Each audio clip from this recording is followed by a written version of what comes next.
termasuk amalia para wali. Jangan dianggap enteng. 2 rakaat disebutkan pahalanya sembahyang sunnah isyraq ini sama pahala haji dan umrah yang sempurna keduanya. Bayangkan kita belum haji tapi pahala haji, pahala umrah dapat. Kenapa? Setiap hari isyraq 2 rakaat. Niatnya usolli sunnatal isyraq rak'ataini lillahi ta'ala, atau di dalam hati sengaja aku sembahyang sunnah isyraq 2 rakaat karena Allah. Ayatnya kalau hafal wasyamsi waduhaha rakaat pertama, wadduha rakaat kedua. Kalau kada hafal kuliah qul huwallah kada apa-apa. Yang penting 2 rakaat sembahyangnya itu nah.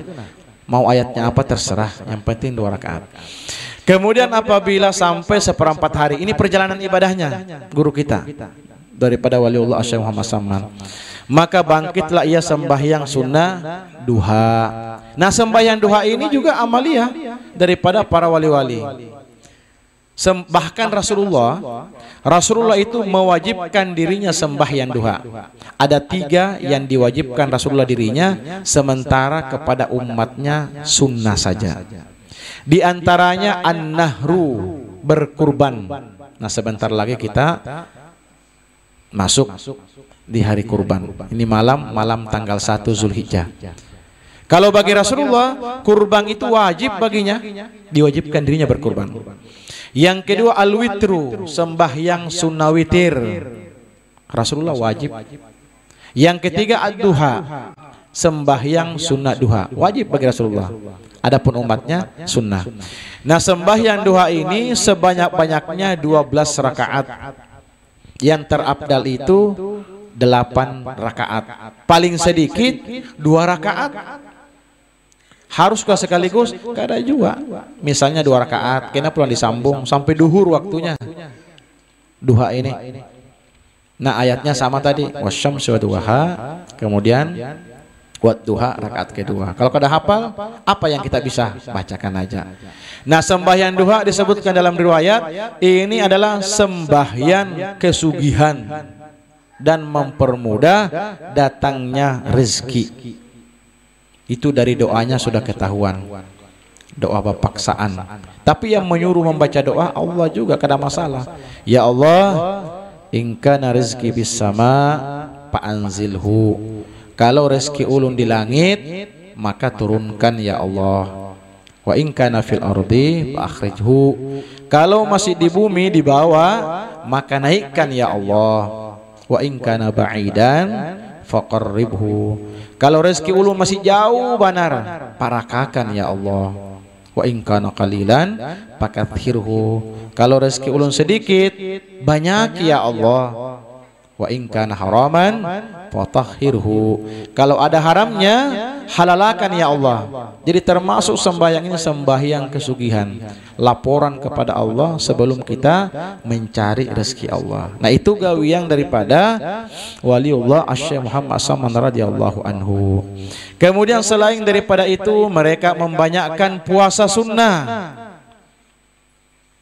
Jadi yang kita rancak gawi sembahyang itu amalia wali sudah, itu syukur banar sudah kalau kita kau menggawi. Puasa sunnah. Kemudian membanyakkan riyadhah. Riyadhah ini menjauhi daripada lezatnya dunia hingga daripada yang halal sekalipun.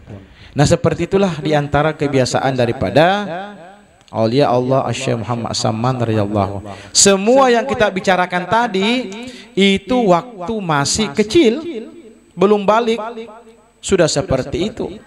Makanya jangan heran nanti ada kalimat, aku ini ujar siding sudah diangkat menjadi wali ketika aku masih di dalam parut ibuku.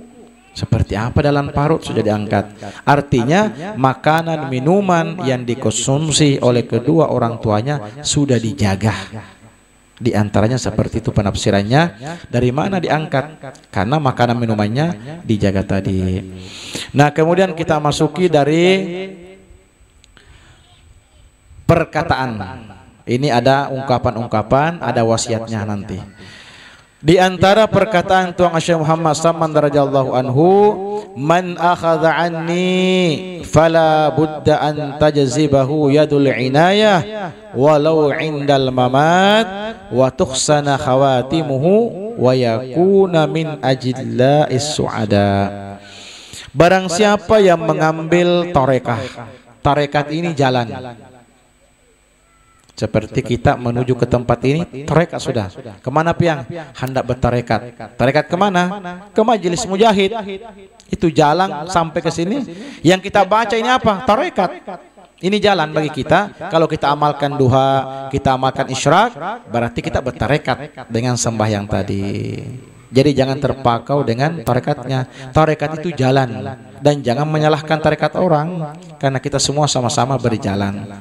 Nah, ujar Syekh Muhammad Saman radhiyallahu anhu, siapa orang yang mengambil tarekat, artinya jalanku, mengumpati jalanku nih, serta diamalkannya, niscaya ia akan mendapatkan rasa majdzub di dalam dunia. Majdzub artinya diambil oleh Allah akalnya yang basyariyah, diganti dengan akal yang bangsa Rabbaniyah. Artinya diambil oleh Allah akan rasa punya wujud dan sifat dan af'al, diganti dengan rasa adan mahdhah, yakni tidak merasa punya wujud, sifat, af'al, melainkan hanya Allah subhanahu wa ta'ala yang bersifat wujud hakiki.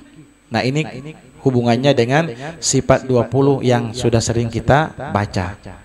Kalau masih merasa, belum lagi, hilangkan rasa. Nah, cuma sekali lagi hati-hati, apabila kada merasa bisa dikopitkan orang. Nah, ini merasa di dalam, jangan punya kita. Semua ini milik Allah. Sehebat apapun kita, Allah juga yang ianya, kan kita. Sehebat apapun Allah juga yang ianya. Jangan menghina orang. Itu pun kehendak Allah juga di situ. Yang di atas Allah yang menghendaki, yang di bawah Allah juga menghendaki. Kalau semua kehendak Allah, maka itulah yang terbaik. Nah, kita hilangkan perasaan ini dan itu.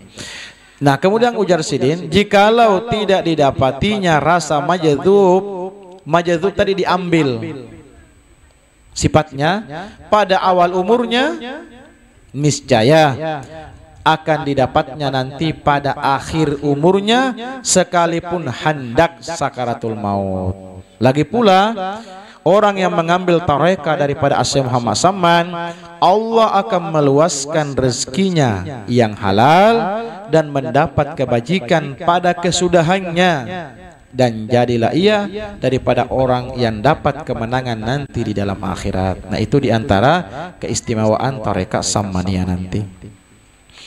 Wa tariqatuna hadza kullu man dakhala fiha aghnahu Allah taala fid darain ad-dunya wal akhirah tahta sajadati hadhihi wa kashafa anha faman arada ad-dunya a'tainahu wa man arada al-akhirah a'tainahu. Nah, ujar Sidin, bermula tarekat kami ini tiap-tiap orang yang masuk di dalamnya. Saat ini kita sudah masuk ke dalamnya nih. Niscaya Allah akan mengkayakan akan dia di dunia dan di akhirat. Yakin, dunia dan akhirat kita sudah sugih. Karena bermula dunia dan akhirat itu dibawa tempat sembahyangku, dan beliau membukakan akan sajadahnya. Maka barang siapa yang masuk tarekat kami serta diamalkannya dengan ikhlas, padahal niatnya untuk kekayaan dunia, kami beri akan dia. Dan barang siapa yang masuk tarekat kami, padahal yang dikehendaki adalah akhirat, maka kami beri kekayaan untuk akhirat. Artinya tergantung niat kita. Anggaplah niatkan dunia akhirat. Nah, kemudian ada perkataan daripada Tuang Syekh Muhammad Saman radhiyallahu anhu, ujar Sidin, perkataanku ini seperti perkataan Tuang Syekh Abdul Qadir Al-Jailani. Barang siapa yang menyeru akan daku, memanggil namaku, ya Samad, ya Saman, ya Saman, 3 kali, ketika mendapat kesusahan, niscaya hadirlah aku serta aku tolongi akan dia. Nah, ini nanti di dalam tauhid harus dibujurakan. Jangan sampai bertuhan kepada nama Samman tadi. Berarti Samman itu yang mana yang harat? Allah Ta'ala kasih sama. Masa ya Samman aja datang? Maksudnya ya Samman, wahai Tuhannya Samman. Samman ini bisi Tuhan, ya Tuhan Allah Ta'ala. Kenapa Samman disebut? Karena sesamang ini orang yang parak lawan Allah Ta'ala. Menyebut orang yang parak, kita pun nanti akan diparakakan. Menyebut orang yang disayangi, maka kita pun akan disayangi. Ya Samman, ya Samman, dalam hati, wahai Tuhannya Samman, wahai Tuhannya Samman. Maka ujar Sidin, hadirlah aku. Artinya Allah menghadirkan bagiku, karena aku ini wali. Wali itu penolong kepada hamba-hamba Allah. Wasilah tadi, mengatakan wasilah. Wasilah adalah jalan kita. Di antara jalan kita melalui para wali. Allahumma surna fahati ridwani alaih wa middana bi asraril lati awda'at ladaih. La ilaha illallah Muhammadur Rasulullah Asy-Syaikh Muhammad Samman waliullah radhiyallahu an. Allahumma salli wa sallim ala jaddihil amin Sayyidina Muhammadin wa ala alihi wa sahbihi ajma'in. Kemudian ada wasiat beliau.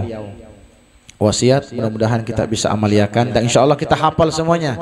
Di antaranya ujar Sidin, barang siapa yang membaca Allahumma ghfir li ummati Sayyidina Muhammad, ya Allah ampuni seluruh umatnya Muhammad. Allahumma arham ummata Sayyidina Muhammad, ya Allah kasih sayangi umatnya Muhammad. Allahumma astur ummata Sayyidina Muhammad, ya Allah tutupilah kekurangannya umatnya Muhammad. Allahumma jabur ummata Sayyidina Muhammad, ya Allah perbaikilah umatnya Muhammad. Jadi ini namanya doa sekampungan, seduniaan lagi. Siapa saja umatnya Muhammad, asal umatnya Muhammad Rasulullah, tak umpat di dalam doa ini. Nah ujar Sidin, siapa yang membaca 4 kali berturut-turut sesudah sembahyang subuh, maka niscaya masuklah jumlah martabat fadilah wali kutub. Kita bukan wali, tapi mengamalkan amalan wali akan bersama dengan si wali tersebut. Jadi membacanya sesudah sembahyang subuh. Jadi tetap sembahyangnya jalan.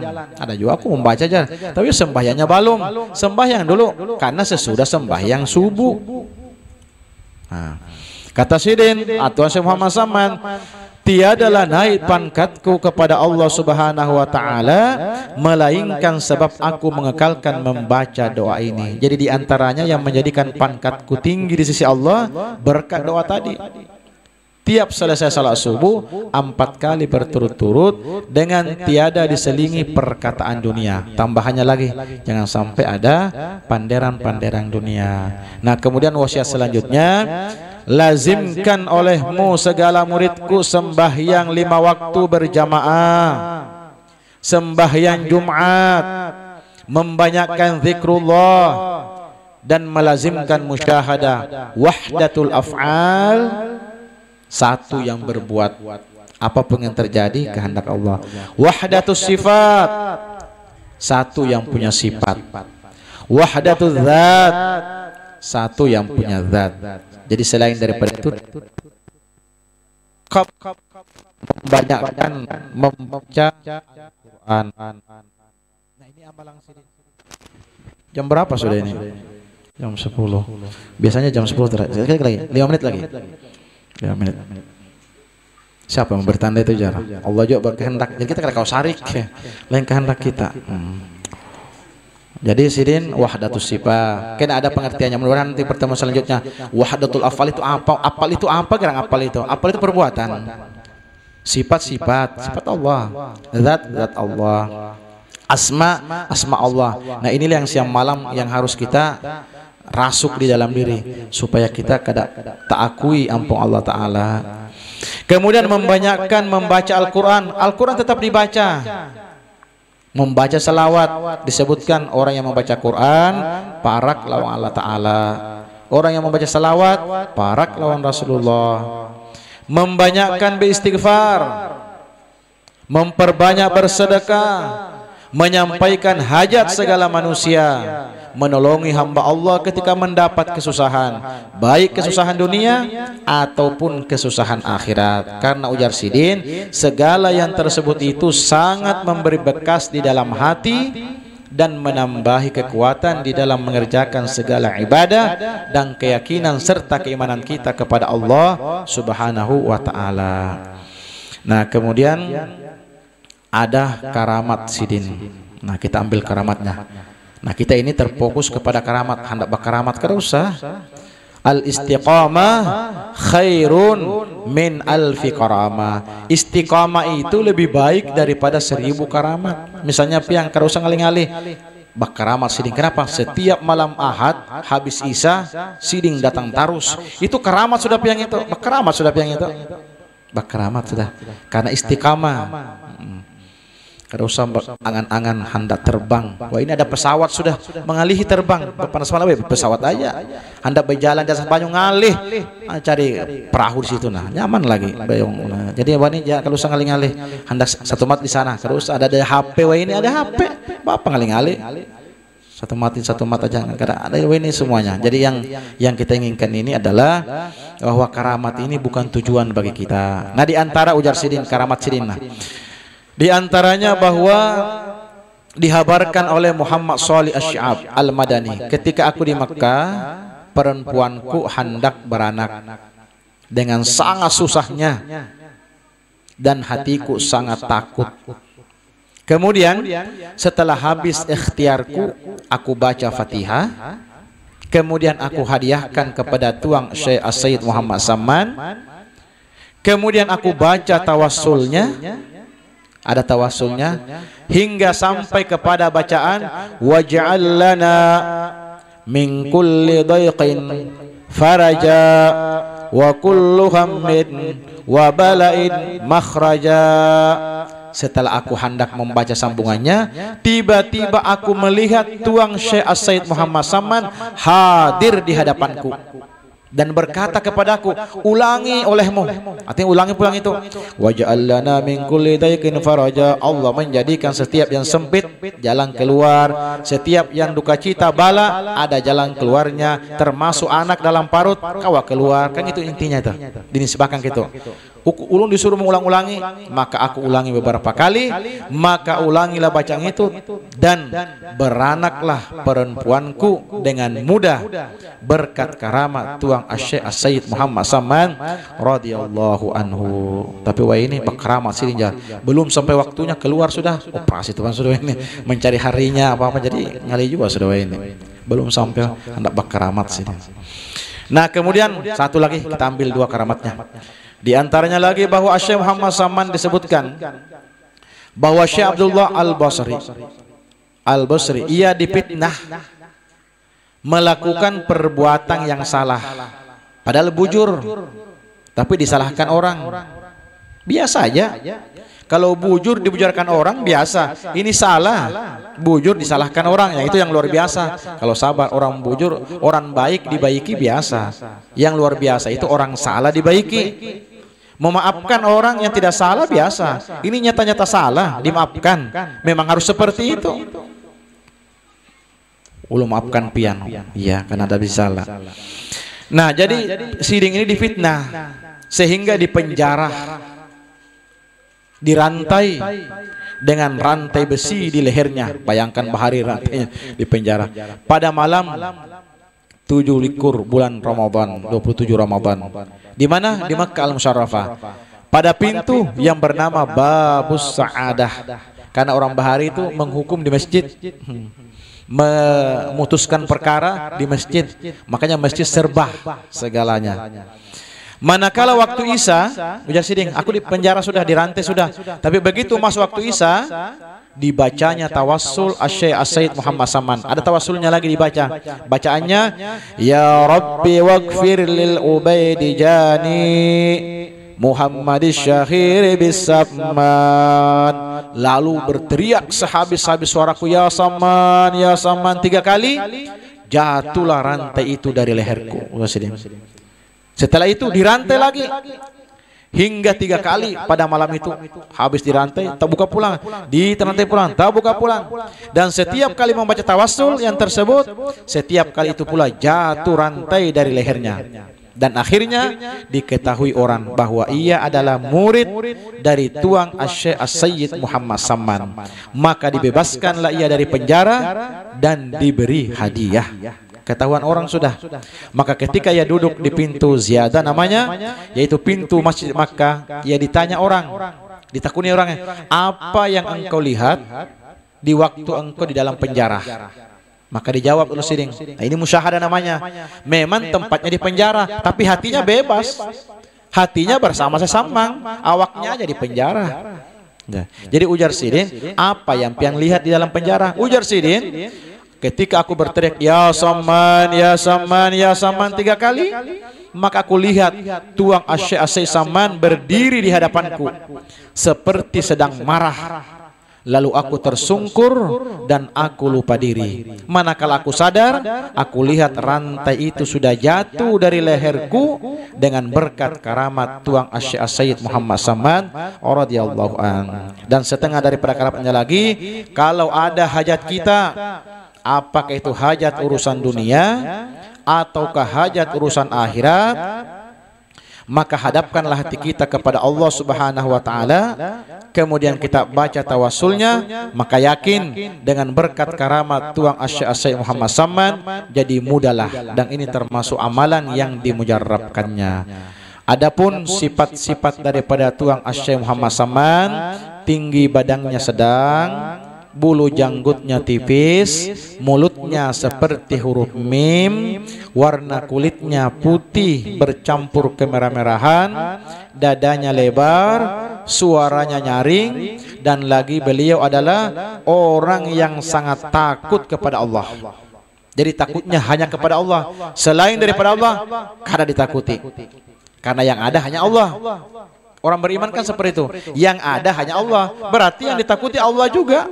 Selain Allah tidak ada, apa takut kepada yang tiada?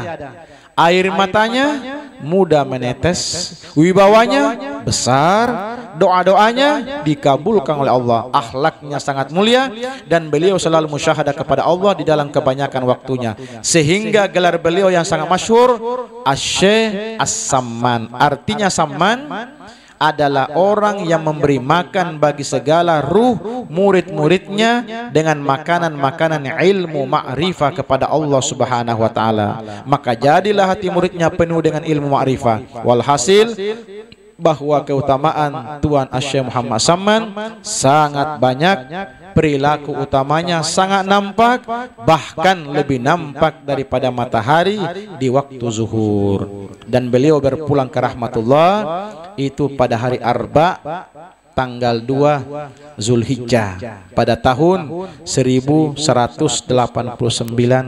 daripada hijrahnya Rasulullah. Jadi jumlah umurnya 59 tahun dan dimakamkan di Baqi berhampiran dengan pekuburan segala istri Rasulullah sallallahu alaihi wasallam.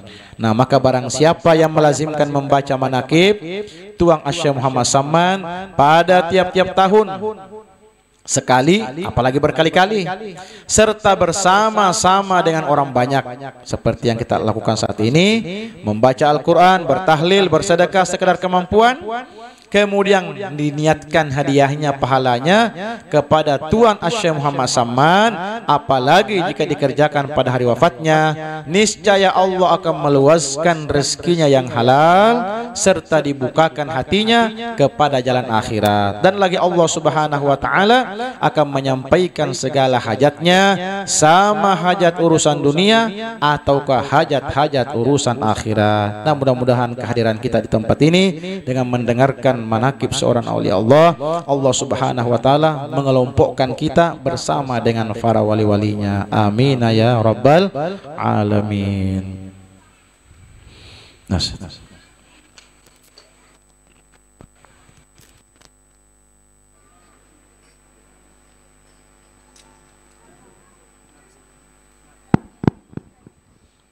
الذين آمنوا وتطمئن قلوبهم بذكر الله ألا بذكر الله تطمئن القلوب fa'lam annahu la ilaha illallah, la ilaha illallah, la ilaha illallah. Sayyidina Muhammad Rasulullah sallallahu alaihi wasallam. La ilaha illallah, la ilaha illallah, la ilaha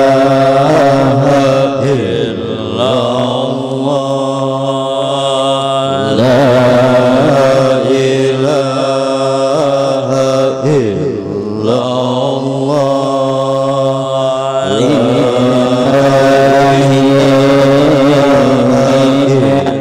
illallah.